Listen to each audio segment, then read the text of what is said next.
Sir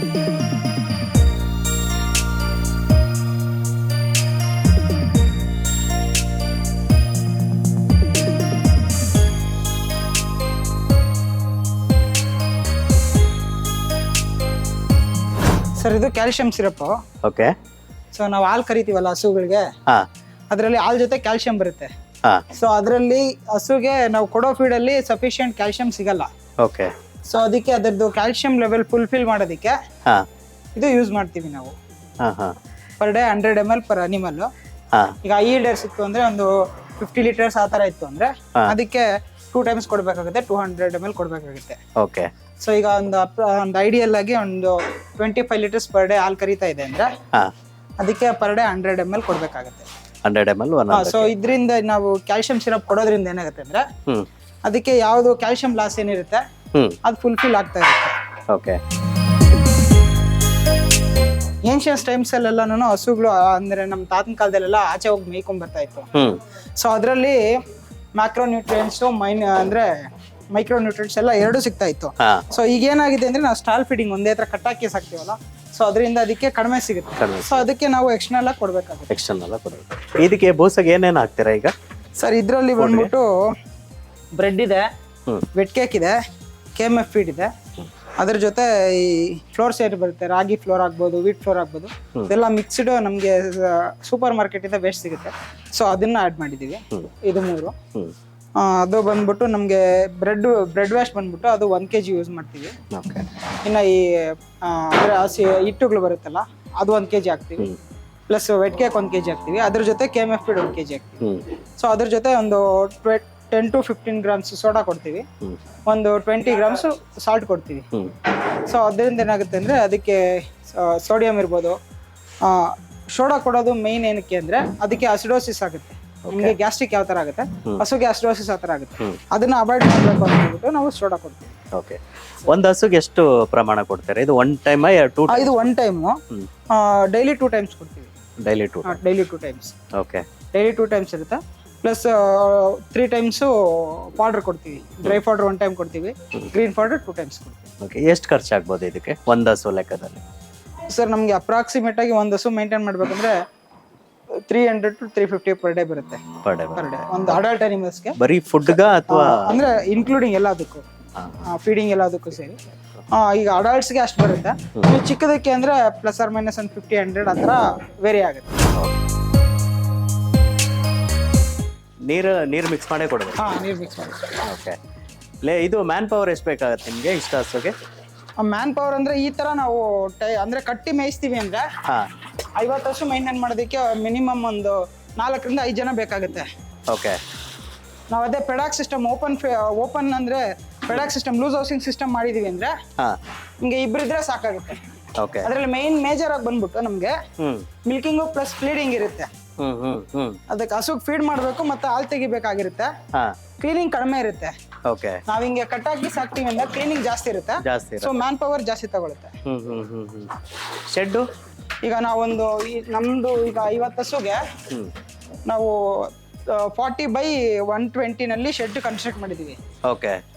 so ನಾವು loose housing system ಮಾಡ್ತೀವಿ ಅಂದಾಗ ಇದ್ರ 3 ಟೈಮ್ಸ್ ಬೇಕಾಗುತ್ತೆ. 3 ಟೈಮ್ಸ್ ಬೇಕಾಗುತ್ತೆ 50 animals. ಯಾವ ತರ ಶೆಡ್ ಮಾಡಿದ್ರೆ ಒಳ್ಳೇದಂತೀರಾ? ಈಗ ಕಡಪ ಹಾಕಿದೀರಾ? ನೀವು ಇಲ್ಲಿ ಕಲ್ಲು ಹಾಕಿದೀರಾ? ಯಾವುದು ಕಲ್ ಫ್ಲೋರ್ ಮಾಡಿದೀರಾ? ಇದು ಯಾವ ತರ ಮಾಡಿದ್ರೆ ಬೆಸ್ಟ್?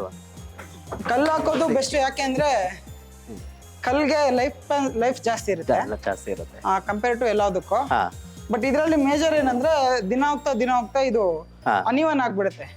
ಒಂದೇ ಲೆವೆಲ್ ಅಲ್ಲಿ ಇರಲ್ಲ, ಅನಿವನ್ ಆಗ್ಬಿಡುತ್ತೆ. ಅದ್ ನೋಡ್ಕೊಳ್ತಾ ಇದ್ರೆ ಕಲ್ಲು ಹಾಕಿದ್ರೆ ಬೆಸ್ಟ್ ಇರುತ್ತೆ. ಏನಂದ್ರೆ ಇದು ಕೆಲ್ಸಾನು ಕಡಿಮೆ ಇರುತ್ತೆ, ಕ್ಯೂರಿಂಗ್ ಇರಲ್ಲ ಮತ್ತೆ ಕೆಲಸ ಫಾಸ್ಟ್ ಆಗುತ್ತೆ.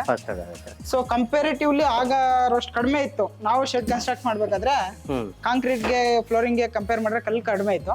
ಈಗ ಇದು ಕಲ್ಲು ಜಾಸ್ತಿ ಆಗ್ಬಿಟ್ಟಿದೆ ರೇಟ್. ಶೆಡ್ ಅಂತ ಈಗ ನಮ್ಗೆ ಅಪ್ರಾಕ್ಸಿಮೇಟ್ ಶೆಡ್ ಮಾಡೋದಕ್ಕೆ ನಾವು ಒಂದು 10-15 ಇಯರ್ಸ್ ಬ್ಯಾಕ್ ಮಾಡಿದ್ದು. ಆಗ ನಮ್ಗೆ 15 to 20 lakhs ಬಿತ್ತು. ಈಗ ಇದೇ ಶೆಡ್ ನಾವು ಮಾಡ್ತೀವಿ ಅಂದ್ರೆ 30+ ಆಗುತ್ತೆ. 30+ lakhs ಆಗುತ್ತೆ. ಕಲ್ಲೆಲ್ಲ ಲೋಕಲ್ ಅಲ್ಲೇ ಸಿಗುತ್ತಾ? ನಮ್ಗಿಲ್ಲಿ ಕ್ವಾರೀಸ್ ಎಲ್ಲ ಇದೆ, ನಮ್ಗೆ ಲೋಕಲ್ ಸಿಗುತ್ತೆ. ಕೆಲವ್ರಿಗೆ ಅವೈಲಬಿಲಿಟಿ ಇರಲ್ಲ. ಸೊ ಆ ತರ ಇದ್ದಾಗ ಈಗ ಪ್ರೀಕ್ಯಾಸ್ಟ್ ಪೋಲ್ಸ್ ಬಂದಿದೆ. ಅದನ್ನ ನಾವು ಇಂಪ್ಲಿಮೆಂಟ್ ಮಾಡ್ಬೋದು ಇದಕ್ಕೆ ಇನ್ಸ್ಟೆಡ್ ಆಗಿ, ಆಲ್ಟರ್ನೇಟ್ ಆಗಿ. ಈ ಹಸು ಸ್ಪೆಷಾಲಿಟಿ ಅಂದ್ರೆ ಇದು HF ಯಾವ ತಳಿ ಇದು HF ಅಲ್ಲಿ? ನಮ್ಮ ಹತ್ರ ಇರೋದೆಲ್ಲ HF ಇದೆ, ಒಂದು 5 ಜರ್ಸಿ ಇದೆ ಇದರಲ್ಲಿ. ಏನ್ ಸ್ಪೆಷಲ್ HF? ಅಂದ್ರೆ ಇದರಲ್ಲಿ ಹಾಲು ಜಾಸ್ತಿ ಬರುತ್ತೆ. ಇದು ಬಂದ್ಬಿಟ್ಟು ಫಾರಿನ್, ಆಕ್ಚುಲಿ ಇದು ಫಾರಿನ್ ನಿಂದ ತಂದು ಇಲ್ಲಿ ಕ್ರಾಸ್ ಮಾಡಿರೋದು ನಮ್ಮ ಲೋಕಲ್ ಅನಿಮಲ್ಸ್ಗೆ. ಸೊ ಇದು ಕ್ರಾಸ್ ಬ್ರೀಡ್ ಬರುತ್ತೆ. HF ನಮ್ಮ ದೇಸಿ ಬ್ರೀಡ್ಗೆ ಇದು ಕ್ರಾಸ್ ಬ್ರೀಡ್ ಬರುತ್ತೆ. ಸೊ ಕಂಪೇರಿಟಿವ್ಲಿ ನಮ್ಮ ದೇಸಿ ಬ್ರೀಡ್ಸ್ಗೆ ಕಂಪೇರ್ ಮಾಡಿದ್ರೆ ಇದು ಮಿಲ್ಕ್ ಪ್ರೊಡಕ್ಷನ್ ಜಾಸ್ತಿ ಇರುತ್ತೆ. ಸೊ ಈಗ ಏನಾಗುತ್ತೆ ಅಂದ್ರೆ ನಾವು ಕಮರ್ಷಿಯಲ್ ಆಗಿ ಮಾಡ್ಬೇಕಾದ್ರೆ ನಾವು ದೇಸಿ ಅನಿಮಲ್ಸ್ ಮಾಡಿದ್ರೆ ನಮ್ದೇ ಓನ್ ಮಾರ್ಕೆಟಿಂಗ್ ಇದ್ದಾಗ ನಮ್ಗೆ ವರ್ಕೌಟ್ ಆಗುತ್ತೆ. ಇಲ್ಲಿ ನಮ್ಗೆ ಓನ್ ಮಾರ್ಕೆಟಿಂಗ್ ಇಲ್ಲ. ಸೊ ಆ ಟೈಮಲ್ಲಿ ಏನಾಗುತ್ತೆ ಅಂದ್ರೆ ನಾವು ಈ ತರ ಬಲ್ಕ್ ಆಗಿ ನಮ್ಗೆ ಹಾಲು ಜಾಸ್ತಿ ಆದಾಗ, ಆಲ್ಟರ್ನೇಟ್ ಆಗಿ ನಮ್ಗೆ ಹಾಲು ಜಾಸ್ತಿ ಆದಾಗ ನಮ್ಗೆ ಇನ್ಕಮ್ ಜಾಸ್ತಿ ಆಗುತ್ತೆ. ಸೊ ಅದರಿಂದ ನಾವು HF ನ ಪ್ರಿಫರ್ ಮಾಡ್ತಾ ಇದೀವಿ.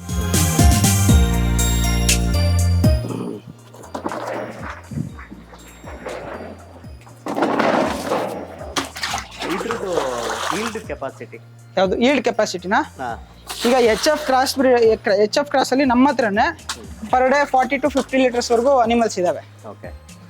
ಸೊ ಅದು ಬಂದ್ಬಿಟ್ಟು ನಿಮಗೆ ಒಂದು ಆವ್ರೇಜ್ ಆಗಿ ತಗೊಂಡ್ರೆ HF ಕ್ರಾಸಸ್ ಅನಿಮಲ್ಸ್ ಅಂದ್ರೆ ನಿಮಗೆ 20 ಅಬೌವ್ ಇರುತ್ತೆ ಪರ್ ಡೇ. ನಮಗೆ ದೇಸಿ ಕಂಪೇರ್ ಮಾಡಿದ್ರೆ ಕೆಲವೊಂದು ಸುಪೀರಿಯರ್ ಕೌಸು 20+ ಕೊಡುತ್ತೆ. ಇನ್ನು ಆವ್ರೇಜ್ ಆಗೆಲ್ಲನೂ ಅವು ನಮಗೆ ಒಂದು 10-15 ಲೀಟರ್ಸ್ ಒಳಗಡೆ ಕೊಡುತ್ತೆ ದೇಸಿ ಅನಿಮಲ್ಸು. ಸೊ ಅವು ಕಂಪೇರ್ ಮಾಡಿದ್ರೆ ಡಬಲ್ ಕೊಡ್ತವೆ ಹಸು ಹಾಲು. ಲೈಫ್ ಸ್ಪ್ಯಾನ್ ಇವುಗಳದ್ದು ಇವಾಗ ಒಂದು ಅಪ್ರಾಕ್ಸಿಮೇಟ್ 18 ಇಯರ್ಸ್ ವರೆಗೂ ಇರುತ್ತೆ. 15 to 18 ಇಯರ್ಸ್ ಇರುತ್ತೆ. ನಾವು ಒಂದು 10 to 12 ಇಯರ್ಸ್ ಇದರಲ್ಲಿ ಹಾಲು ತಗೋಬಹುದು. ಪ್ರಾಪರ್ ಆಗಿ ಮೇಂಟೈನ್ ಮಾಡಿದ್ರೆ ನಮಗೆ 20 ಇಯರ್ ವರ್ಗು ಒಂದು ಲೈಫ್ ಸ್ಪ್ಯಾನ್ ಬರುತ್ತೆ ಹಸುಗೆ. ಸೊ ಈಗಿರೋ ಫೀಡಿಂಗ್ ಮೆಥಡು ಮತ್ತು ಈ ಮೆಥಡ್ಸ್ ಅಲ್ಲೆಲ್ಲನೂ ಮಾಡಿದಾಗ ಏನಾಗುತ್ತೆ ನಮಗೆ ಒಂದು 10 to 12 ಇಯರ್ಸ್ ಅವರೇಜ್ ಆಗಿ ಬರುತ್ತೆ. ಈ ಬಲ್ಕ್ ಆಗಿ ಮಾಡೋರು ಯಾರು ಅಷ್ಟು ಲಾಂಗ್ ಟೈಮ್ ಯಾರು ಕ್ಯಾರಿ ಮಾಡಲ್ಲ ಹಸುನ. ಒಂದು 6 to 7 ಇಯರ್ಸ್ ಅಲ್ಲಿ ಹಸು ಸೇಲ್ ಮಾಡ್ತಾರೆ. ಅಂದ್ರೆ ಅವ್ರ ಹತ್ರನೇ ಕರು ರೆಡಿ ಆಗ್ತಾ ಇರುತ್ತಲ್ಲ, ಸೊ ಅದಕ್ಕೆ ರೀಪ್ಲೇಸ್ಮೆಂಟ್.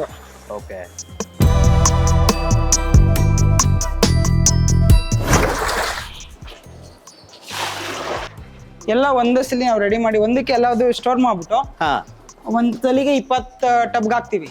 20 ಹಸು ಒಂದ್ ಬ್ಯಾಚ್ ಅಲ್ಲಿ ಕೊಡ್ತೀವಿ. ಇನ್ನೊಂದ್ ಬ್ಯಾಚ್ ಅಲ್ಲಿ ಇನ್ನೊಂದ್ 20 ಹಸು ಕೊಡ್ತೀವಿ. ಟೋಟಲ್ 3 ಬ್ಯಾಚ್ ಅಲ್ಲಿ ಕೊಡ್ತೀವಿ. ಇದರಲ್ಲಿ ಆ ಹೊಸದಾಗಿ ಕರು ಹಾಕಿರುತ್ತಲ್ಲ ಆ ಹಸುಗಳಿಗೆ ಬೇರೆ ಇರುತ್ತೆ ಫೀಡಿಂಗು. ಮತ್ತೆ ಈಗ ಮಿಡ್ ಪೀರಿಯಡ್ ಅಂದ್ರೆ ಆ ಕನ್ಸೀವ್ ಆಗಿರುತ್ತಲ್ಲ ಆ ಹಸುಗಳಿಗೆ ಬೇರೆ ಫೀಡಿಂಗ್ ಇರುತ್ತೆ. ಮತ್ತೆ ಕರುಗಳಿಗೆ ಪಡ್ಡೆಗಳಿಗೆ ಅವ್ರಿಗೆ ಬೇರೆ ಫೀಡಿಂಗ್ ಇರುತ್ತೆ. ಬ್ರೀಡಿಂಗ್ ಪ್ಲಾನ್ ಇಂಜೆಕ್ಷನ್ ಹೆಂಗೆ? ಬ್ರೀಡಿಂಗ್ ನಾವು ಇನ್ಸಮಿನೇಷನ್ ಮಾಡಿಸ್ತೀವಿ ಎಲ್ಲದಕ್ಕೂ. ಸೊ ನಾವೀಗ ಈ ABS ಕಂಪ್ನಿ ಯೂಸ್ ಮಾಡ್ತಾ ಇದೀವಿ 5 ಇಯರ್ಸ್ ಇಂದ.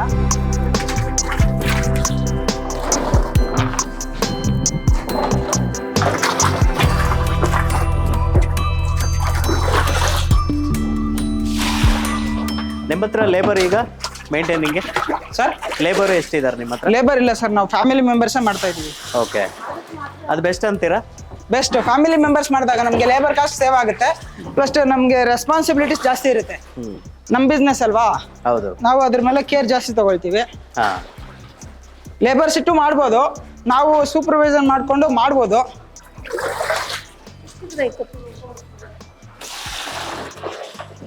ಒಂದ್ ದಿನಕ್ಕೆ ಏನೇನ್ ಕೆಲಸ ಬರುತ್ತೆ? ಬೆಳಗ್ಗೆ ನೀವು ದಿನದಲ್ಲಿ ನಾವು ಡೈರಿ ಫಾರ್ಮಿಂಗ್ ಮಾಡ್ತಾ ಇದೀವಿ ಅಂದ್ರೆ ಬೆಳಗ್ಗೆ ಎದ್ಬಿಟ್ಟು ನಮ್ದು ಕೊಟ್ಟಿಗೆ ಕ್ಲೀನ್ ಮಾಡೋದಿರುತ್ತೆ. ಬೆಳಗ್ಗೆ ಕೊಟ್ಟಿಗೆ ಕ್ಲೀನ್ ಮಾಡ್ಬೇಕಾಗತ್ತೆ. ಮತ್ತೆ ಮಿಲ್ಕಿಂಗ್ ಇರುತ್ತೆ, ಫೀಡಿಂಗ್ ಇರುತ್ತೆ, ವಾಷಿಂಗ್ ಇರುತ್ತೆ. ನಾವು ಫ್ಲೋರ್ನ ಡೈಲಿ 2 times ವಾಶ್ ಮಾಡ್ತೀವಿ. ಹಸುನ ವೀಕ್ಲಿ ಒನ್ಸ್ ವಾಶ್ ಮಾಡ್ತೀವಿ. ಈ ಬೆಳಗ್ಗೆ ಶುರುವಾಗ ಜರ್ನಿ ನಿಮ್ಗೆ 4 ಗಂಟೆಗೆ? ಬೆಳಗ್ಗೆ 5 ಗಂಟೆಗೆ ಎದ್ದೇಳ್ತೀವಿ. ನಮ್ದು 6:30ಗೆ ಡೈರಿ ಇದೆ. ಸೊ ನಮ್ಮ ತಂದೆ ತಾಯಿ ಕೊಟ್ಟಿಗೆ ಕ್ಲೀನ್ ಮಾಡ್ಕೊಳ್ತಾರೆ. ಆ ಟೈಮಲ್ಲಿ ನಾವು ಹಾಲು ಕರೆದ್ಬಿಡ್ತೀವಿ, ಮಿಲ್ಕಿಂಗ್ ಮಾಡ್ಬಿಡ್ತೀವಿ. ಅದಾದ್ಮೇಲೆ ನಮ್ಮ ತಂದೆಯವರು ಹಾಲು ತಗೊಂಡು ಹೋಗ್ತಾರೆ. ನಮ್ಮ ಅಮ್ಮವರು ಅಡುಗೆ ಮಾಡೋಕೆ ಹೋಗ್ತಾರೆ. ನಾನು ನಮ್ಮ ಬ್ರದರು ಫೀಡಿಂಗ್ ಮಾಡ್ತೀವಿ. ಫೀಡಿಂಗ್ ಆದಮೇಲೆ 10:30ಗೆಲ್ಲೂ ಫೀಡಿಂಗ್ ಎಲ್ಲ ಆಗಿರುತ್ತೆ. ಮೇವೆಲ್ಲ ಹಾಕಿ ಶೆಡ್ ಎಲ್ಲ ಕ್ಲೀನ್ ಮಾಡಿಸಿ ಮುಗಿಸಿರ್ತೀವಿ. ಸೊ 10:30ಗೆ ನಾವು ಟಿಫನ್ ಮಾಡಿಕೊಂಡು ಸ್ವಲ್ಪ ರೆಸ್ಟ್ ಮಾಡಿ ಮಧ್ಯಾಹ್ನ 12 ಆ ಥರ ನೋಡಿಕೊಂಡು ಬೇರೆ ಏನಾದರೂ ವರ್ಕ್ ಮಾಡ್ಕೊಳ್ತೀವಿ. ಮತ್ತೆ ರೊಟೀನು 3 o'clock ಸ್ಟಾರ್ಟ್ ಆಗುತ್ತೆ. 3 ಇಂದ ಫೀಡಿಂಗು ಮತ್ತೆ 7:30 ಆಗುತ್ತೆ ಫೀಡಿಂಗ್. ಮತ್ತೆ ಮಿಲ್ಕಿಂಗ್ ಎಲ್ಲ ಮುಗಿಸಿ ಮತ್ತೆ ಮೇವು ಹಾಕೋದಕ್ಕೆ.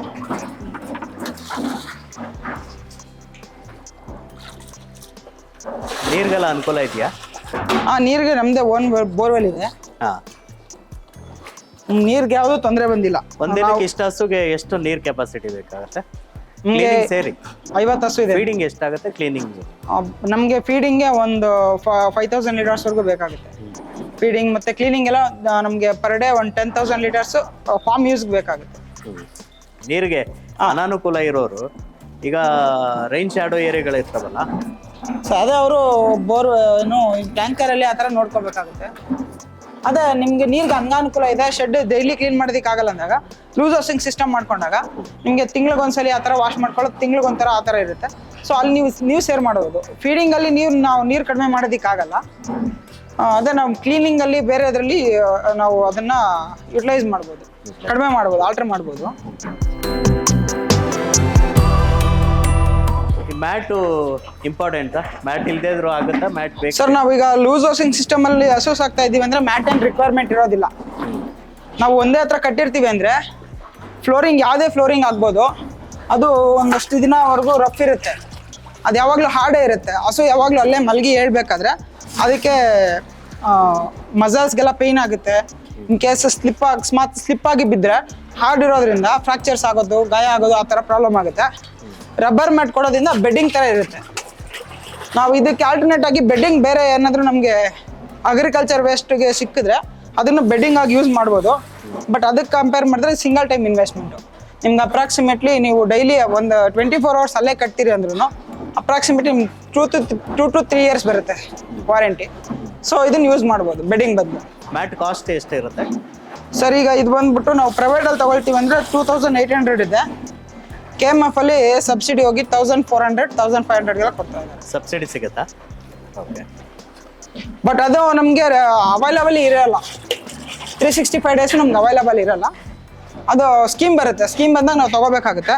ಇಲ್ಲ ನಮಗೆ ಬೇಕು ಅಂದಾಗ ಇದರಲ್ಲಿ ಈಗ ಡಿಫ್ರೆಂಟ್ ವೆರೈಟೀಸ್ ಬಂದಿದೆ. ಸೊ ಅದರಲ್ಲಿ ನಾವು ನೋಡಿಕೊಂಡು ನಮಗೆ ಯಾವುದು ಕಾಸ್ಟ್ ಎಫೆಕ್ಟಿವ್ ಯಾವ್ದು ಅನ್ಸುತ್ತೆ ಅದನ್ನ ನಾವು ಚೂಸ್ ಮಾಡ್ತೀವಿ. ಓಕೆ. ಇಕ್ವಿಪ್ಮೆಂಟ್ ಅಂತ ಬಂದರೆ ಯಾವುದೆಲ್ಲ ಬೇಕಾಗುತ್ತೆ ಸರ್? ಇಕ್ವಿಪ್ಮೆಂಟ್ ಅಂತ ಬಂದರೆ ಇಕ್ವಿಪ್ಮೆಂಟ್ ಅಂದರೆ ನಮಗೆ ಅದೇ ಮ್ಯಾಟ್ ಬೇಕಾಗುತ್ತೆ, ಚಾಪ್ ಕಟ್ರ್ ಬೇಕಾಗುತ್ತೆ. ನಮಗೆ ಲಾರ್ಜ್ ಸ್ಕೇಲಲ್ಲಿ ಇದೆ ಅಂದರೆ ಕೈಯಲ್ಲಿ ನಾವು ಹುಲ್ ಕಟ್ ಮಾಡೋದಕ್ಕಾಗಲ್ಲ, ಅದಕ್ಕೆ ನಾವು ಬುಷ್ ಕಟರ್ ಯೂಸ್ ಮಾಡಬೇಕಾಗುತ್ತೆ. ಗ್ರಾಸ್ ಕಟ್ಟಿಂಗ್ ಎಲ್ಲನೂ ನಮ್ಮ ಮೇವು ಕಟ್ ಮಾಡೋದಕ್ಕೆಲ್ಲ ಚಾಪ್ ಕಟರ್ ಯೂಸ್ ಮಾಡಬೇಕಾಗುತ್ತೆ. ಪ್ಲಸ್ ಮಿಲ್ಕಿಂಗ್ ಮಿಷಿನು, ವಾಷಿಂಗ್ಗೆ ಸ್ಪ್ರೇಯರ್ ಯೂಸ್ ಮಾಡಬೇಕಾಗುತ್ತೆ. ಇಷ್ಟು ಯೂಸ್ ಮಾಡಬೇಕಾಗುತ್ತೆ ನಾವು. ಇನ್ ಕೇಸ್ ನಮಗೆ ಪವರ್ ಸಪ್ಲೈ ಇಲ್ಲ ಅಂದಾಗ ಜನರೇಟರ್, ಇಷ್ಟು ಮ್ಯಾಂಡೇಟ್ರಿ. ಅದು ಬಿಟ್ಟಾಗ ನಾವು ಸ್ಪ್ರಿಂಕ್ಲರ್ ಯೂಸ್ ಮಾಡ್ಬೋದು. ಸ್ಪ್ರಿಂಕ್ಲರು, ಫಾಗರ್ ಅದೆಲ್ಲ ಯೂಸ್ ಮಾಡ್ಬೋದು ಸಮ್ಮರ್ ಸ್ಟ್ರೆಸ್ನ ನಾವು ಅವಾಯ್ಡ್ ಮಾಡೋದಕ್ಕೆ. ಅದು ಬಿಟ್ಟರೆ ಫ್ಯಾನ್ ಯೂಸ್ ಮಾಡ್ಬೋದು. ಇದೆಲ್ಲ ಇದೆ. ಬಟ್ ಇದು ಮ್ಯಾಂಡೇಟ್ರಿ. ನಮಗೆ ತೊಳೆಯೋದಕ್ಕೆ ಸ್ಪ್ರೇಯರ್ ಬೇಕಾಗುತ್ತೆ, ಹಾಲು ಕರೆಯೋದಕ್ಕೆ ಮಿಲ್ಕಿಂಗ್ ಮಿಷಿನ್ನು, ಮೇವು ಕಟ್ ಮಾಡೋದಕ್ಕೆ ಚಾಪಿಂಗ್ ಮಿಷಿನ್ನು, ಮತ್ತು ತೋಟದಿಂದ ಕಟ್ ಮಾಡ್ಕೊಂಬರೋದಕ್ಕೆ ಬುಷ್ ಕಟರು. ಕರೆಂಟ್ಗೆ ಆಲ್ಟರ್ನೇಟ್ ಆಗಿ ಜನರೇಟರ್ ಒಂದು ಯೂಸ್ ಮಾಡಬೇಕಾಗುತ್ತೆ. ಚಾಪ್ ಕಟರ್ಗೆ ಎಷ್ಟಾಗ್ಬೋದು ಸರ್? ಈಗ ಚಾಪ್ ಕಟರು ನಮಗೆ ಬೇಸಿಕ್ ಬೇಕು ಅಂದರೆ ಒಂದು 25,000 ಆಗುತ್ತೆ. ಅದು 1.5 lakhsವರೆಗೂ ಇದೆ. ಇನ್ನು ನಿಮಗೆ ಫುಲ್ಲು ಅಡ್ವಾನ್ಸ್ಡ್ ಬೇಕಂದರೆ 15-16 lakhsವರೆಗೂ ಇದೆ. ಅದು ನಮಗೆ ಈಗ ಬೇಸಿಕ್ ನಮಗೆ ಒಂದು 5 ಹಸು ಮೇಂಟೈನ್ ಮಾಡ್ತಾ ಇದ್ದೀವಿ ಅಂದರೆ ಒಂದು 20-25,000, 20,000 ಆ ಥರ ರೇಂಜಲ್ಲಿದ್ದರೆ ಆಗುತ್ತೆ. ಮಿಲ್ಕಿಂಗ್ ಮಿಷಿನ್ನು ಅಷ್ಟೇ ನಮಗೆ ಒಂದು 20-25,000 ಸಿಗುತ್ತೆ. Milking machine single bucket. ನೀವು ಅಪ್ ಟು 5 animals ಅದರಲ್ಲಿ ಹಾಲು ಕರ್ಕೋಬೋದು, ಅದು ಯೂಸ್ ಮಾಡ್ಕೋಬೋದು. ಈ ದಾರಗಳೆಲ್ಲ, ಹಗ್ಗಗಳೆಲ್ಲ ಕಾಸ್ಟ್ ಎಷ್ಟಾಗುತ್ತೆ?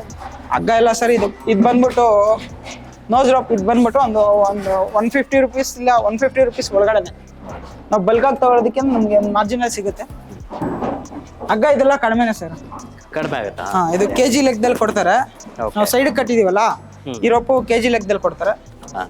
ಈ ರೋಪು kg ಲೆಕ್ಕದಲ್ಲಿ ಕೊಡ್ತಾರೆ. ಈ ಕಿವಿಗೆ ನೀವು ನಂಬರ್ ಹಾಕಿರ್ತೀರಲ್ಲ, ಟ್ಯಾಗ್, ಇದು ಗೌರ್ಮೆಂಟ್ ಕಡೆಯಿಂದ ನಮ್ಗೆ ಆಧಾರ್ ತರ. ಇದು ಸೇಮ್ ನಮ್ಗೆ ಆಧಾರ್ ಯಾವ ಥರ ನಮ್ಗೆ ಐಡಿ, ಇದು ಹಸು ಐಡಿ. ಇದನ್ನ ನಾವು ಏನು ಸಿಸ್ಟಮಲ್ಲಿ ಹಾಕಿದ್ರೆ ಇದರದ್ದು ಯಾವ ಲ್ಯಾಕ್ಟೇಷನಲ್ಲಿದೆ, ಎಷ್ಟು ವರ್ಷ ಆಗಿದೆ ಹಸುಗೆ, ಯಾವಾಗ ಹುಟ್ಟಿದೆ, ಇದ್ರ ಫಾದರ್ ಡೀಟೇಲ್ಸ್ ಏನು, ಮದರ್ ಡೀಟೇಲ್ಸ್ ಏನು ಎಲ್ಲ ಸಿಗುತ್ತೆ. ಸೊ ಇದನ್ನ ಈಗ ಮೇಜರ್ ಆಗಿ ಏನಕ್ಕೆ ಅಂದರೆ ನಾವು ಹಸುಗೆ ಇನ್ಶೂರೆನ್ಸ್ ಮಾಡಿಸ್ತೀವಿ. ಪ್ಲಸ್ ನಾವು ಫಾರ್ಮರ್ಸು ಇದಕ್ಕೆ ನಾವು ಇನ್ಸಮಿನೇಷನ್ ಮಾಡಿಸಿರ್ತೀವಿ. ನಮ್ಮ ಲಾರ್ಜ್ ಸ್ಕೇಲಲ್ಲಿದೆ. ನಾವು ಇದಕ್ಕೆ ಬೇರೆ ಟ್ಯಾಗ್ ಯೂಸ್ ಮಾಡಬೇಕಾಗುತ್ತೆ. ಸೊ ಗೌರ್ಮೆಂಟ್ ಕಡೆಯಿಂದ ವ್ಯಾಕ್ಸಿನೇಷನ್ಸ್ಗೆಲ್ಲ ನಮ್ಗೆ ಆಧಾರ್ ಐಡಿ ಥರ ಇದನ್ನು ಆ್ಯಡ್ ಮಾಡ್ಕೊಳ್ತಾರೆ. ಸೊ ನಾವು ಈಗ ಇದನ್ನು ರೆಕಗ್ನೈಸೇಷನ್ಗೆಲ್ಲರೂ ಇದನ್ನೇ ಮಾಡ್ತೀವಿ. ಮೆಡಿಷನ್ ಅಂತ ಬಂದ್ರೆ ಇವಕ್ಕೆ ಯಾವೆಲ್ಲ ಮೆಡಿಷನ್ ಕೊಡ್ಬೇಕಾಗತ್ತೆ? ಸರ್ ಅದು ಹೆಲ್ತ್ ಕಂಡೀಷನ್ ನೋಡ್ಕೊಂಡು ಕೊಡಬೇಕಾಗುತ್ತೆ. ಸೊ ಫೀವರ್ ಬಂದಾಗ, ಆಮೇಲೆ ಮ್ಯಾಸ್ಟೈಟಿಸ್ ಆದಾಗ, ಇದು ವೇರಿ ಅಂದರೆ ಆ್ಯಂಟಿಬಯೋಟಿಕ್ಸ್ ಇರುತ್ತೆ, ಪೇನ್ ಕಿಲ್ಲರ್ಸ್ ಇರುತ್ತೆ. ಸೊ ಅದು ಅಂದರೆ ಅದು ಹುಷಾರು ತಪ್ಪಿದಾಗ ಕೊಡಬೇಕಾಗುತ್ತೆ. ಇನ್ನು ನಾವು ರೆಗ್ಯುಲರ್ ಆಗಿ ಅಂದರೆ ಇದಕ್ಕೆ ವ್ಯಾಕ್ಸಿನೇಷನ್ಸ್ ಮಾಡ್ಕೋಬೇಕಾಗುತ್ತೆ. ಡೈಜೆಷನ್ ಆಗೋ ಥರ ಟ್ಯಾಬ್ಲೆಟ್ಸು, ಪೌಡರ್ಸ್ ಆ ಥರ ಯೂಸ್ ಮಾಡ್ಕೋಬೇಕಾಗುತ್ತೆ. ಪ್ಲಸ್ ಇನ್ನು ವ್ಯಾಕ್ಸಿನೇಷನ್ಸ್ ನಾವು ಪ್ರಾಪರಾಗಿ ಮೇಂಟೈನ್ ಮಾಡಿಕೊಂಡು ಡಯಟ್ ಚೆನ್ನಾಗಿ ಮೇಂಟೈನ್ ಮಾಡ್ಕೊಂಡಿದ್ದೀವಿ ಅಂದರೆ ಮೇಜರಾಗಿ ನಾವು ಇದಕ್ಕೆ ಬರೋ ಹುಷಾರು ತಪ್ಪೋದನ್ನ ತಪ್ಪಿಸ್ಬೋದು. ಇವಕ್ಕೆ ಏನೇನು ರೋಗ ಬರ್ಬೋದು ಸರ್? ಇದರಲ್ಲಿ ಮೇಜರ್ ಆಗಿ ಬರೋದು ಮ್ಯಾಸ್ಟೈಟಿಸ್ ಬರುತ್ತೆ, ಫೀವರ್ ಬರುತ್ತೆ, ಇದು ರೆಗ್ಯುಲರ್ ಆಗಿ ಬರೋದು. ಸೊ ಇನ್ನು ವೈರಲ್ ಫೀವರ್ಸ್, ವೈರಲ್ ಆಗಿ ಇದು ಸ್ಪ್ರೆಡ್ ಆಗೋದಂದರೆ ನಿಮಗೆ FMD ಬರುತ್ತೆ, LSD ಬರುತ್ತೆ. ಸಮ್ ಕೇಸಲ್ಲಿ ಜಾಸ್ತಿ ಜ್ವರ ಜಾಸ್ತಿ ಇದ್ದಾಗ ತೈಲೇರಿಯಾ ಆಗುತ್ತೆ, ಆ ಥರ ಇರುತ್ತೆ. ನಾವು ಪ್ರಾಪರ್ ವ್ಯಾಕ್ಸಿನೇಷನ್ಸ್ ಮಾಡ್ಕೊಳ್ತಾ ಇದ್ದೀವಿ ಅಂದಾಗ ನಮಗೆ ಇದೆಲ್ಲ ಕಂಟ್ರೋಲ್ ಮಾಡ್ಬೋದು. ಲಂಪಿ ಸ್ಕಿನ್ ಆಗ್ಬೋದು, ಮತ್ತು FMD ಆಗ್ಬೋದು, ನಾವು ಅದನ್ನು ಕಂಟ್ರೋಲ್ ಮಾಡ್ಬೋದು. ಪ್ಲಸ್ ಇನ್ನು ಬ್ರುಸ್ಲೋಸಿಸ್ ಅಂತ ಬರುತ್ತೆ, ಅದಕ್ಕೆ ಈಗ ವ್ಯಾಕ್ಸಿನ್ ಡೆವಲಪ್ ಮಾಡಿದ್ದಾರೆ. ಸೊ ನಮಗೆ ವಿತಿನ್ 10 months ಒಳಗಡೆ ಕರು ಕೊಡ್ತಾರೆ ಗೌರ್ಮೆಂಟಿಂದಾನೆ ಕೊಟ್ಟಾಗ ಅದು ಕಂಟ್ರೋಲ್ ಆಗುತ್ತೆ. ಸೊ ಇದು ಮೇಜರಾಗಿ ಬರೋವಂಥ ಡಿಸೀಸಸ್ಸು. ನಾವು ಪ್ರಿಕಾಷನರಿ ಆಗಿದ್ದಾಗ ಇವನ್ನೆಲ್ಲನೂ ಅವಾಯ್ಡ್ ಮಾಡ್ಬೋದು. ಪ್ಲಸ್ ಇನ್ನೇನಂದರೆ ಫೀವರ್ ಬರುತ್ತೆ, ಮ್ಯಾಸ್ಟೈಟಿಸ್ ಬರುತ್ತೆ. ಪ್ರಾಪರ್ ಡಯಟು ಹೈಜೀನ್ ಮೇಂಟೈನ್ ಮಾಡಿದ್ರೆ ಮ್ಯಾಸ್ಟೈಟಿಸ್ ಬರೋಲ್ಲ. ಸಡನ್ಲಿ ವೆದರ್ ಚೇಂಜ್ ಆದಾಗ, ಸ್ವಲ್ಪ ಡಯಟ್ ಚೇಂಜ್ ಆದಾಗ ಫೀವರ್ ಬರುತ್ತೆ. ಅದನ್ನು ನಾವು ಸಿಂಪಲ್ಲಾಗಿ ಟ್ಯಾಬ್ಲೆಟ್ಸು ಇಲ್ಲ ಡಾಕ್ಟ್ರನ್ನ ಕರೆಸಿ ಇಂಜೆಕ್ಷನ್ ಮಾಡಿಸ್ಕೊಳ್ಳೋದು, ಆ ಥರ ಮಾಡಿಸ್ಕೊಂಡ್ರೆ ಇದಾಗುತ್ತೆ, ಬಿಟ್ರೆ ಏನಿಲ್ಲ. ಓಕೆ. ಫುಲ್ ಅಂತ ಬಂದರೆ ಎಷ್ಟು ಬೇಕಾಗುತ್ತೆ ಫುಲ್ಲು? ಒಂದು ಅಡಲ್ಟ್, ಈಗ ದೊಡ್ಡಸು ಈಗ ನಮ್ಮ ಹತ್ರ ದೊಡ್ಡಸು ಇದೆ ಅಂದರೆ ಅದು ಅಪ್ರಾಕ್ಸಿಮೇಟ್ಲಿ ಒಂದು 25 to 30 kg ಗ್ರೀನ್ ಪೌಡರ್ ತಿನ್ನುತ್ತೆ, ಒಂದು 5 kg ಡ್ರೈ ಪೌಡರ್ ತಿನ್ನುತ್ತೆ. ಪ್ಲಸ್ ಇದು ಕಾನ್ಸಂಟ್ರೇಟು ಅದೊಂದು 5 to 6 kgs ಅದು ತಗೊಳುತ್ತೆ, ಇಂಟ್ಯಾಕ್ ತಗೊಳುತ್ತೆ. ಒಂದು 50 liters 60 liters ವಾಟರ್ ಕನ್ಸ್ಯೂಮ್ ಮಾಡುತ್ತೆ. ಓಕೆ. ಇವೆಲ್ಲಿಂದ ತರಿಸ್ಕೊತೀರಾ ಹುಲ್ಲು? ನಾವು ತೋಟದಲ್ಲಿ ಬೆಳ್ಕೊಂಡಿದ್ದೀವಿ. ಪ್ಲಸ್ ನಮಗಿನ್ನೊಂದು ಮಾರ್ಕೆಟಲ್ಲಿ ಲೆಫ್ಟ್ ಓವರ್ ವೆಜಿಟೇಬಲ್ಸ್ ಸಿಗುತ್ತೆ, ಅದೊಂದು ಟೈಮ್ ಯೂಸ್ ಮಾಡ್ತೀವಿ. ಪ್ಲಸ್ ನಾವು ಈಗ ಸೀಸನ್ನಲ್ಲಿ ಫಾರ್ಮರ್ಸ್ ಹತ್ರ ಬೈ ಮಾಡ್ತೀವಿ ಡ್ರೈ ಗ್ರಾಸ್ ಎಲ್ಲನೂ. ಸೊ ಅದೇನಾಗುತ್ತೆ ಅಂದರೆ ನಮ್ಗೆ ಈಗ ಸ್ವಲ್ಪ ರೇಟಲ್ಲಿ ಕಡಿಮೆ ಸಿಗುತ್ತೆ. ಸೊ ಇದನ್ನು ನಾವು ರೆಗ್ಯುಲರಾಗಿ ಯೂಸ್ ಮಾಡ್ತೀವಿ, ಫೀಡ್ ಮಾಡ್ತೀವಿ ಹಸುಗಳಿಗೆ. ಸೊ ಇಷ್ಟು ಮಾಡಿಕೊಂಡ್ರೆ ಆಗುತ್ತೆ.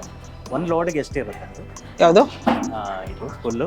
ಈಗ ಫಸ್ಟಿಗೆಲ್ಲ ಲೋಡ್ ಲೆಕ್ಕದಲ್ಲಿ ಕೊಡ್ತಾ ಇದ್ರು, ಈಗೆಲ್ಲನೂ ಅದು ಬಂಡಲ್ ಮಾಡಿಬಿಡ್ತಾರೆ. ಬಂಡಲ್ ಬಂದ್ಬಿಟ್ಟು 150 rupees. ನಾವೀಗ ಅದನ್ನು ಅಪ್ರಾಕ್ಸಿಮೇಟ್ಲಿ ಆ ರೇಂಜಲ್ಲಿ ತೊಗೊಳ್ತೀವಿ ಸೀಸನಲ್ಲಿ. ಈಗ ನಮ್ಗೆ ಹೋದರೆ 250 ಹೋಗುತ್ತೆ. ಸೊ ನಾವು ಡಿಸೆಂಬರ್ ಆ ಟೈಮಲ್ಲಿ ಕೊಂಡ್ಕೊಳ್ಳೋದ್ರಿಂದ ನಮಗೆ ಒಂದು 150 160 ಆ ಮಾರ್ಜಿನಲ್ಲಿ ಸಿಗುತ್ತೆ. ಸೊ ಅದು ನಮ್ಮ ರೇಟ್ ವರ್ಕೌಟ್ ಆಗುತ್ತೆ. ನಮ್ಗೆ ಒಂದು ವರ್ಷಕ್ಕೆ ಎಷ್ಟು ಬೇಕಾಗುತ್ತೆ ಅಪ್ರಾಕ್ಸಿಮೇಟ್ಲಿ ಆಗಲೇ ನಾವು ಅಷ್ಟನ್ನು ಸ್ಟೋರ್ ಮಾಡಿಬಿಡ್ತೀವಿ. ಸ್ಟೋರ್ ಮಾಡೋದ್ರಿಂದ ನಮ್ಗೆ ಥ್ರೂಔಟ್ ದಿ ಇಯರ್ ನಮಗೆ ಪ್ರಾಬ್ಲಮ್ ಇರೋದಿಲ್ಲ, ಫಾಡ್ರದ್ದು ಇಶ್ಯೂ ಇರೋದಿಲ್ಲ. ಪ್ಲಸ್ ನಾವು ತೋಟದಲ್ಲಿ ಮೇವು ಬೆಳ್ಕೊಳ್ತೀವಿ, ಸೂಪರ್ ನೇಪಿಯರು, ಮೇಯ್ಸು ಆ ಥರದ್ದು. ಸೊ ಅದನ್ನು ನಾವು ಆಲ್ಟರ್ನೇಟಾಗಿ ಫೀಡ್ ಮಾಡ್ಕೊಳ್ಳೋದ್ರಿಂದ ನಮಗೆ ಫಾಡ್ರದ್ದು ಇದಾಗುತ್ತೆ.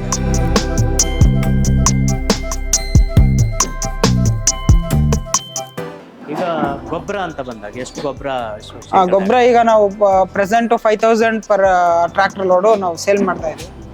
ನಮಗೆ ಫಾರ್ಮರ್ಸ್ ಡಿಮ್ಯಾಂಡ್ ನೋಡ್ಕೊಂಡು ಬರ್ತಾರೆ. ಅವರು ಬಲ್ಕಾಗಿ ಒಂದೇ ಸಲ ನಮ್ದು ಈಗ ಒಂದು ತಿಂಗಳದು 2 ತಿಂಗಳದು ಸ್ಟೋರ್ ಇರುತ್ತೆ, ಅದನ್ನು ಬಲ್ಕಾಗಿ ಒಂದೇ ಸಲ ತೊಗೊಂಡು ಹೋಗ್ತಾರೆ. ಒಂದು 60,000 70,000 80,000 ಆ ಥರ ಡಿಮ್ಯಾಂಡು. ಆಮೇಲೆ ಅಲ್ಲಿ ಎಷ್ಟು ಕಲೆಕ್ಷನ್ ಆಗಿದೆ ಮೆನ್ಯೂರು ಅನ್ನೋದನ್ನ ನೋಡಿಕೊಂಡು ಕಲೆಕ್ಟ್ ಮಾಡ್ಕೊಂಡು ಹೋಗ್ತಾರೆ. ಸೊ ಅದು ಕಲೆಕ್ಟ್ ಮಾಡ್ಕೊಂಡು ಹೋದಾಗ ನಮಗೆ ಲ್ಯಾಂಡ್ ಕಡಿಮೆ ಇರೋದ್ರಿಂದ ನಾವು ಕನ್ಸ್ಯೂಮ್ ಮಾಡ್ಕೊಳ್ಳೋದು ಕಡಿಮೆ ನಮ್ಮದು. ಪ್ಲಸ್ ಇನ್ನೊಂದು ಏನಾಗುತ್ತೆ ಅಂದರೆ ನಮ್ಮದು ಸ್ಲರಿ ಹಸು ಕೊಟ್ಟಿಗೆ ತೊಳೆದಿದ್ದು ಮತ್ತು ಗಂಜಲ ಇದರಲ್ಲಿ ಹೋಗಿರೋ ಸ್ವಲ್ಪ ಸಗಣಿ ಎಲ್ಲನೂ ಅಮೌಂಟ್ ಎಲ್ಲನೂ ಒಂದು ಸಂಪಲ್ಲಿ ಸ್ಟೋರ್ ಮಾಡ್ತೀವಿ, ಅದನ್ನು ನಮ್ಮ ತೋಟಕ್ಕೆ ಪಂಪ್ ಮಾಡ್ತೀವಿ. ಸೊ ಅದರಿಂದ ನಮಗೆ ಮೆನ್ಯೂರ್ ಅಷ್ಟಾಗಿ ಬೇಕಾಗಲ್ಲ. ಇದು ನಾವು ಇದನ್ನು ಫಾರ್ಮರ್ಸ್ಗೆ ಸೇಲ್ ಮಾಡ್ತೀವಿ. ನಿಮಗೆ ಒಂದು ಎಷ್ಟು ಸ್ಟೋರ್ ಆಗ್ಬೋದು ಒಂದು ತಿಂಗಳಿಗೆ ಅಂದಾಜು? ಹೌದು. ಎಷ್ಟು ಲೋಡ್ ಗೊಬ್ಬರ ತಿಂಗಳಿಗೆ? ಅಪ್ರಾಕ್ಸಿಮೇಟ್ಲಿ ಒಂದು 10 to 12 ವರೆಗೂ ಸ್ಟೋರ್ ಆಗುತ್ತೆ. ನಮಗೆ ಒಂದು 50,000 to 60,000 ಅರ್ನಿಂಗ್ ಇರುತ್ತೆ ಪರ್ ಮಂತ್ಲಿ. ಅದು ಡಿಮ್ಯಾಂಡ್ ಇದ್ದಾಗ ತೊಗೊಂಡು ಹೋಗ್ತಾರೆ ಫಾರ್ಮರ್ಸು. ಡಿಮ್ಯಾಂಡ್ ಇಲ್ಲದೆ ಇದ್ದಾಗ ಹಂಗೆ ಸ್ಟೋರ್ ಇರುತ್ತೆ. ಮತ್ತೆ ಡಿಮ್ಯಾಂಡ್ ಬಂದಾಗ ತೊಗೊಂಡು ಕನ್ಸ್ಯೂಮ್ ಅದನ್ನು ಇದು ಮಾಡ್ತಾರೆ, ಸೇಲ್ ಮಾಡ್ತೀವಿ. ನಿಮ್ಮ ಮೇಂಟೈನಿಂಗ್ಗೆ ಗೊಬ್ಬರ ಸಾಕಾಗುತ್ತಾ? ಮೇಂಟೆನೆನ್ಸ್ಗೆ ಸಾಕಾಗಲ್ಲ ಸರ್. ಅಂದರೆ ನಮ್ಮ ಫಾಡರ್ಸ್ಗೆ ಆಗುತ್ತೆ. ಈಗ ನಮ್ದು ಫಾಡರ್ ಇರ್ಬೋದು, ನಮ್ ಲೇಬರ್ ಅಂದ್ರೆ ಫಾಡರ್ ಕಟಿಂಗ್ ಅಲ್ಲಿ ಲೇಬರ್ ಇರ್ಬೋದು, ಮತ್ತೆ ವೆಹಿಕಲ್ಸ್ಗೆ ಫ್ಯೂಯಲ್ ಇರ್ಬೋದು, ಅದಕ್ಕೆಲ್ಲನ ಮೆನ್ಯೂರ್ ಯೂಸ್ ಆಗುತ್ತೆ. ಅದ್ ಬಿಟ್ರೆ ನಮಗೆ ಮೇನ್ ಆಗಿ ಇದು ಫೀಡಿಂಗ್ ಬರುತ್ತೆ, ಪ್ಲಸ್ ಇದಕ್ಕೆ ನ್ಯೂಟ್ರಿಯೆಂಟ್ಸ್ ಕೊಡ್ಬೇಕಾಗತ್ತಲ್ಲ, ಮಿನರಲ್ ಮಿಕ್ಸ್ಚರು, ಕ್ಯಾಲ್ಸಿಯಂ ಸಿರಪ್, ಆ ಥರದ್ದೆಲ್ಲ ಕೊಡ್ಬೇಕಾಗತ್ತೆ. ಅದಕ್ಕೆಲ್ಲ ನಮ್ದು ಆಲ್ ಬಿಲ್ ನಲ್ಲೇ ತೆಗಿತೀವಿ. ಸೊ ಇದನ್ನ ಯೂಸ್ ಮಾಡ್ಕೊಳ್ತೀವಿ. ನಮ್ದು ಮೈನ್ ಕಾನ್ಸೆಪ್ಟ್ ಬಂದ್ಬಿಟ್ಟು ಪ್ರೊಡಕ್ಷನ್ ಕಾಸ್ಟ್ ಕಡಿಮೆ ಮಾಡೋದು, ಪ್ರೊಡಕ್ಷನ್ ತೆಗೆಯೋದು, ಆ ಥರ ಇದೆ. ನಾವು ಇದನ್ನ ಬೇರೆ ಬೇರೆ ಫೀಡ್ ಎಲ್ಲ ಯೂಸ್ ಮಾಡಿ, ಕಂಪ್ನಿ ಫೀಡ್ ಎಲ್ಲ ಯೂಸ್ ಮಾಡಿ ತೆಗಿಬೋದು. ಇದು ನಾವು ಟ್ರೆಡಿಷನಲ್ ಮೆಥಡ್ ಫೀಡಿಂಗು, ಟ್ರೆಡಿಷನಲ್ ಆಗಿ ಫೀಡ್ ಮಾಡ್ತಾ ಇದೀವಿ. ಸೊ ಈ ತರ ಮಾಡ್ತಾ ಇದೀವಿ ನಾವು. ಈಗ ಬೇರೆ ಬೇರೆ ಕಂಪ್ನಿದು ಫೀಡ್ಸ್ ಇದೆ. ಸೊ ಅದೆಲ್ಲನೂ ನಿಮಗೆ 30+ ಇರುತ್ತೆ ಪರ್ kg. ಅದನ್ನೆಲ್ಲ ನಾವು ತಗೊಂಬಂದು ಸ್ಟೋರ್ ಮಾಡಿ ಅದನ್ನ ನಾವು ಫೀಡ್ ಮಾಡಿ ಇದು ಮಾಡ್ಬೋದು. ರಿಸಲ್ಟ್ ವೈಸ್ ಚೆನ್ನಾಗಿರುತ್ತೆ, ಬಟ್ ನಮಗೆ ಅದು ಕಾಸ್ಟ್ ಎಫೆಕ್ಟಿವ್ ಆಗುತ್ತೆ. ಸೊ ನಾವಿದೇನಾಗುತ್ತೆ ಅಂದ್ರೆ ನಮ್ಗೆ ಇದು 15-16 ರುಪೀಸ್ಗೆ ಸಿಗುತ್ತೆ. ಇದೆಲ್ಲ ನಮಗೆ ಹಾಫ್ ಕಾಸ್ಟಲ್ಲಿ ಸಿಗುತ್ತೆ. ಸೊ ನಾವು ಇದನ್ನ ಫೀಡ್ ಮಾಡೋದ್ರಿಂದ ನಮಗೆ ಪ್ರಾಫಿಟಬಲ್ ಅನ್ಸುತ್ತೆ. ನಮ್ಗೆ ಈಗ ಮೈನ್ ಏನಂದ್ರೆ ನಮ್ಗೆ ನಮ್ದು ಏನಾದ್ರೂ ಒಂದು ಬಿಸ್ನೆಸ್ ಮಾಡ್ತಾ ಇದೀವಿ ಅಂದ್ರೆ ನಮ್ಮ ಪ್ರಾಡಕ್ಟ್ನ ಹೈ ಮಾರ್ಜಿನಲ್ಲಿ ಸೇಲ್ ಮಾಡಬೇಕು. ಆಗ ನೀವು ನಿಮ್ಗೆ ಚೆನ್ನಾಗಿರೋ ಪ್ರಾಡಕ್ಟ್ಸ್, ಚೆನ್ನಾಗಿರೋದು ಇದನ್ನ ರಾ ಮೆಟೀರಿಯಲ್ಸ್ ಯೂಸ್ ಮಾಡಿದಾಗ ಏನು ಪ್ರಾಬ್ಲಮ್ ಆಗೋದಿಲ್ಲ. ಇನ್ನೊಂದು ಇದರಲ್ಲಿ ಏನು ಮಾಡ್ಬೇಕಂದ್ರೆ ಪ್ರಾಫಿಟ್ ಏನು ಮಾಡ್ಬೇಕು, ಮಾರ್ಕೆಟಿಂಗ್ ಕಡಿಮೆ ಇದೆ ಅಂದಾಗ ನಮ್ದು ಪ್ರೊಡಕ್ಷನ್ ಕಾಸ್ಟ್ ರೆಡ್ಯೂಸ್ ಮಾಡ್ಕೋಬೇಕು. ಪ್ರೊಡಕ್ಷನ್ ಕಾಸ್ಟ್ ರೆಡ್ಯೂಸ್ ಮಾಡ್ಕೊಂಡ್ರೆ ಆಟೋಮೆಟಿಕಲಿ ನಮ್ಗೆ ಪ್ರಾಫಿಟ್ ಬರುತ್ತೆ. ಸೊ ನಾವೀಗ ಪ್ರೊಡಕ್ಷನ್ ಕಾಸ್ಟ್ ಮೇಲೆ ಇದು ಮಾಡ್ತಾ ಇದೀವಿ. ಪ್ರೊಡಕ್ಷನ್ ಕಾಸ್ಟ್ ಕಡಿಮೆ ಮಾಡ್ಕೊಂಡು ನಾವು ಇದರಲ್ಲಿ ಇದು ಮಾಡ್ತಾ ಇದ್ದೀವಿ. ಸೊ ನಮ್ದು ಮಾರ್ಕೆಟಿಂಗ್ ಚೆನ್ನಾಗಿತ್ತು ಅಂದಾಗ ನಾವು ಚೆನ್ನಾಗಿರೋ ಫೀಡು, ಚೆನ್ನಾಗಿರೋ ಫಾಡ್ರೆ ಯೂಸ್ ಮಾಡ್ಕೋಬೋದು. ಅವಾಗ ನಮಗೆ ಪ್ರಾಫಿಟಬಲ್ ಆಗಿರುತ್ತೆ. ಸೊ ಹಂಗಂತ ಹೇಳ್ಬಿಟ್ಟು ನಮ್ಗೆ ಈಗ ಪ್ರೊಡಕ್ಷನ್ ಕಾಸ್ಟ್ ಕಡಿಮೆ ಮಾಡಬೇಕು, ತೀರಾ ಲೋ ಕ್ವಾಲಿಟಿ ಹೋಗ್ಬಾರ್ದು. ಒಂದು ಅಂದ್ರೆ ಮೀಡಿಯಮ್ ಅಲ್ಲಿ ನೋಡ್ಕೋಬೇಕು.